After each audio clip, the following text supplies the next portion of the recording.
श्री कृष्ण गोविंद हरे मुरारी, हे नाथ नारायण वासुदेवाय। हरे कृष्णा। आप कथा को आगे बढ़ाते हैं। सूत जी कहते हैं कि 7 दिनों में राजा परीक्षित ने सद्गति प्राप्त की थी, जो मैंने अपनी आंखों से देखा है। परीक्षित जी का उद्धार हुआ, फिर भी हम सबका उद्धार क्यों नहीं होता? हमें परीक्षित जैसा श्रोता होना चाहिए और वक्ता भी श्री गुरुदेव जैसा बने तो उद्धार हो जाए। हम सब परीक्षित ही हैं।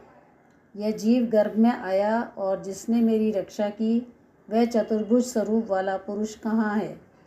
ऐसा कहते कहते ईश्वर की खोज में निकले वह जीव परीक्षित है। परीक्षित अर्थात श्री भगवान के दर्शन करने के लिए आतुर हुआ है, ऐसा जीव। परीक्षित जी की आतुरता का एक कारण था कि उन्हें मालूम हो गया था कि 7 दिनों में मेरी मृत्यु होने वाली है। तक्षक नाग मुझे डसने वाला है। जीव मात्र को तक्षक नाग डसने वाला है। तक्षक काल का स्वरूप है, ऐसा भागवत के 11 स्कंद में कहा है। काल रूपी तक्षक को ताल रूपी तक्षक किसी को नहीं छोड़ता।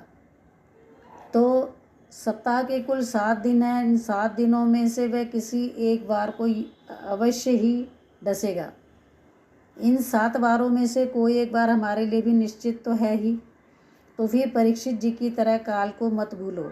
कोई भी जीव क्यों ना हो, उसे काल का भय तो लगता ही है। मृत्यु का भय केवल मनुष्य को है, ऐसा नहीं है। ब्रह्मा जी को भी काल का भय लगता है। श्रीमद् भागवत मनुष्य को निर्भय बनाता है।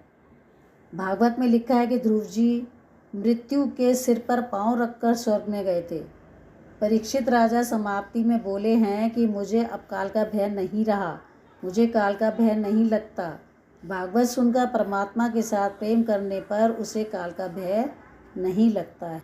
हरे कृष्ण कृष्ण कृष्ण हरे हरे, हरे राम राम राम हरे हरे।